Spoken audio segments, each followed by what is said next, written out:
Vamos conquistar o mundo, vamos transmitir isso, aquilo. E talvez vamos esquecer esse ponto importante. Se somos shanstatianos, o nosso pai fundador diz, somos educadores, porque o movimento de Shanstad é um movimento de educadores e de educação. E se nós olhamos que a conferência de 2014 colocou uma das áreas estratégicas para a conquista da cultura da Aliança Educação, o que é uma área estratégica? A estratégica vem muito da cultura militar, mas eu não gosto tanto da militar, eu prefiro a esportiva, né? Se um time quer ganhar, porque é futebol Brasil, né? Se o time quer ganhar um jogo, precisa de uma estratégia. Precisa saber qual jogador, em qual posição, deve fazer o quê para chegar ao gol. Então, a conferência de 2014 nos deu 5 áreas estratégicas para pensarmos a cultura da aliança. E uma delas é a pedagógica. Então, não podemos, como comunicadores shanstatianos, às portas do centenário da aliança, vivendo o centenário do documento pré-fundação, não olharmos a comunicação com olhos de educadores. A educação, a comunicação, penso eu, deveria ser uma marca registrada do comunicador shanstatiano. Viu? Estou ganhando de ti. Deveria ser uma marca registrada do comunicador shanstatiano. Isto para contrabalançar, talvez, esse ímpeto funcional. Senão, os instrumentos, vamos ver a comunicação quase só do lado dos meios, da mídia. Isso seria quase um pecado, né? Seria olhar a comunicação de uma forma preponderante, forte, só pela perspectiva dos meios de comunicação, seria quase um pecado. Porque o que tem que estar no centro do processo comunicativo e educativo? Quem está no centro? A pessoa. Quem está no centro? O ser humano, a pessoa.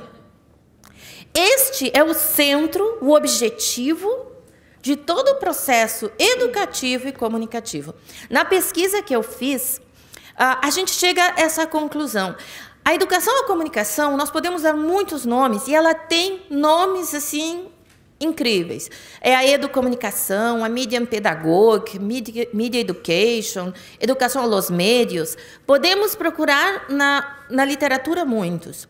Existem digamos, muitos enfoques distintos. Nós podemos ir desde o enfoque daquele que se preocupa com a competência mediática, e aí se preocupa daquilo que a irmã falou agora há pouco, né?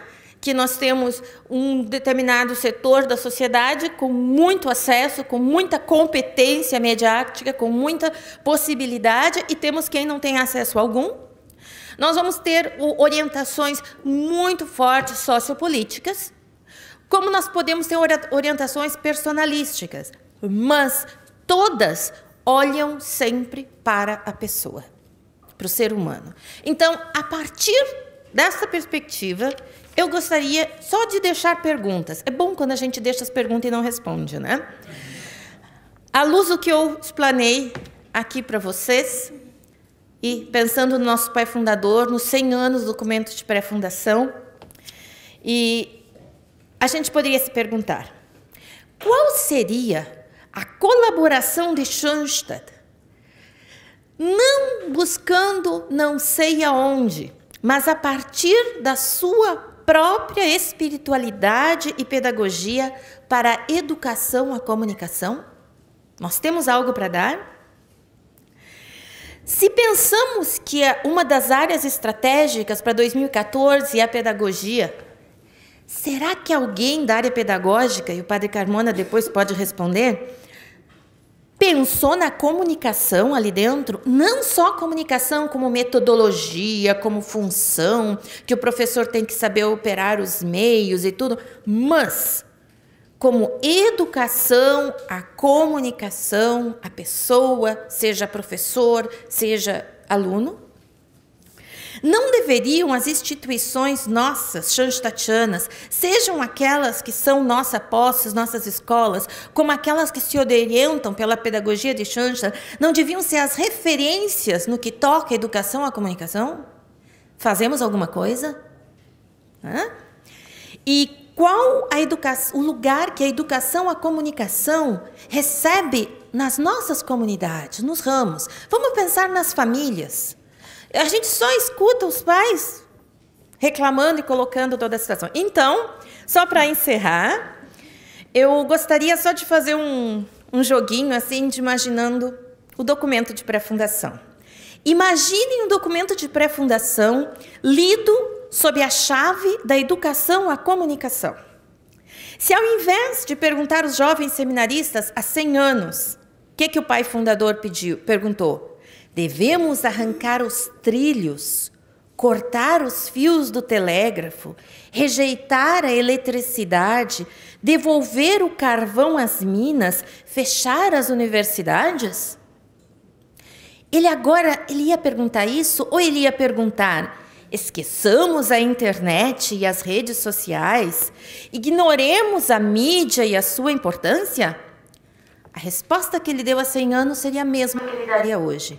Não, de jeito algum. Avante na conquista do nosso mundo interior.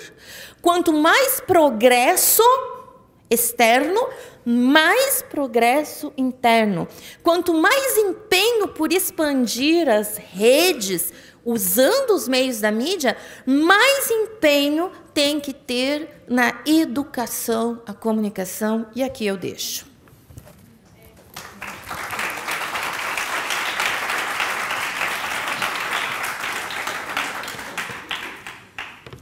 Então, eu sou irmã Helena Coraza, das Irmãs Paulinas, Hijas de São Pablo. Agradeço ao Otávio, que me convidou assim insistentemente no Brasil para que eu viesse participar. Eu acho que eu me sinto muito mais próxima de vocês, tendo nascido também com o carisma da comunicação na congregação. Agradeço, então, esse convite. E vocês que fazem notícias, eu acho que é uma notícia. 3 hermanas periodistas em uma mesa, em um painel, né? É raro. É a primeira vez que eu tenho 2 irmãs jornalistas ao meu lado, né? Não sendo também, né? Eu acho que estamos caminhando na comunicação também. Então, a história que vocês trazem me faz pensar nessa alegre ou coincidência ou providência, porque a família Paulina também está se preparando para celebrar o primeiro centenário, em 1914. Então, eu fico pensando na juventude de 100 anos atrás. Santiago Alberione, que é o beato fundador da família Paulina, que vocês receberam ali na sua chamado apóstolo da comunicação.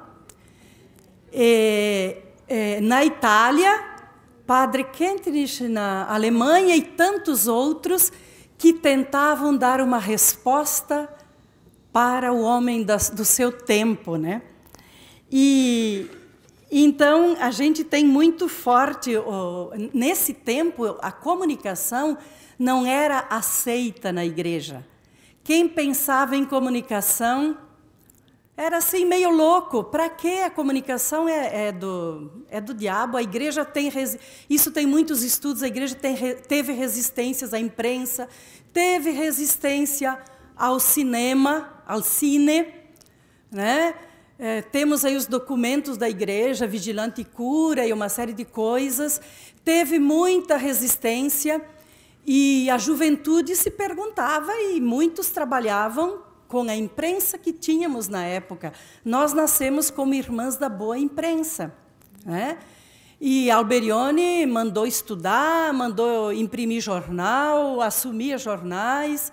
E, enfim, eu acho que foram pessoas proféticas que deram respostas ao seu tempo.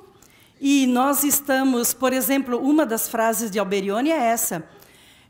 Ele absorveu a espiritualidade de Leão XIII, que no final do século XIX falava: é preciso levar o Cristo todo para o homem todo, porque nós tínhamos um afastamento das pessoas da igreja, o anticlericalismo, uma série de coisas junto com a Revolução Industrial e outros aspectos.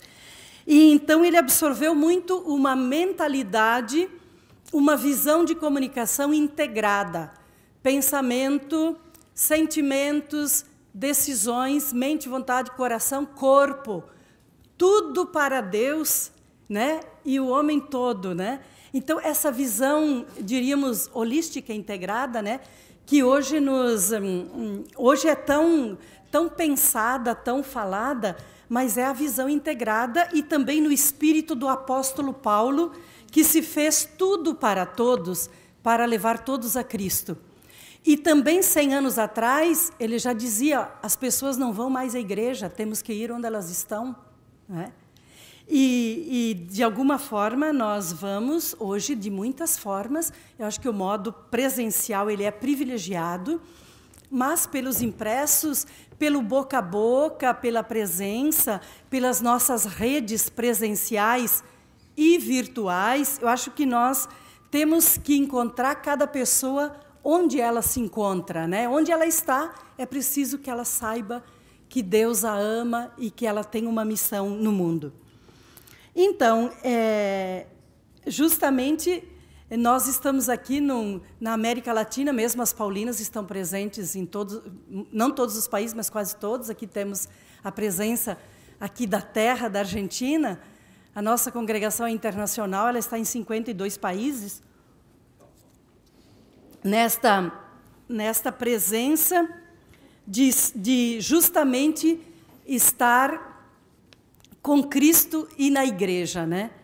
E eu também, entre os trabalhos da congregação e outros, que eu vou falar aqui de educação para comunicação, eu também estou nas organizações católicas de comunicação. Hoje, a Signis Brasil, nós temos 2 anos de Signis Brasil, que articula justamente todos os meios de comunicação católicos de inspiração cristã e também a formação para projetos conjuntos. É o mesmo espírito. Hoje nós temos que nos unir naquele nozinho da rede onde podemos somar, estar juntos, né? Então, eu trabalho e o que me foi pedido também, falando de educação para a comunicação, eu digo, a igreja sempre se preocupou com a educação para a comunicação. Nós temos, desde 1928, a preocupação com o leitor, com o ouvinte de rádio, com a pessoa que vai ao cinema, para que ele tenha consciência crítica e saiba escolher o que ver, o que ler, né? Opções, hoje a gente fala, a educação hoje é muito difícil, porque a informação está disponível. Não adianta o pai e a mãe dizer, não veja isso. Você tem que orientar. Os documentos da igreja também falam.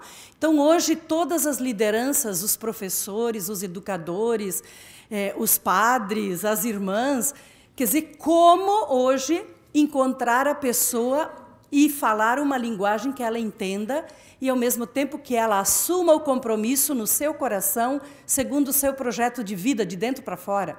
Então, a educação para a comunicação, ou leitura crítica, muito assim, vigente na América Latina, na década de 80, 90, mas nós gostamos de dizer que é preciso continuar tendo leitura crítica ainda hoje.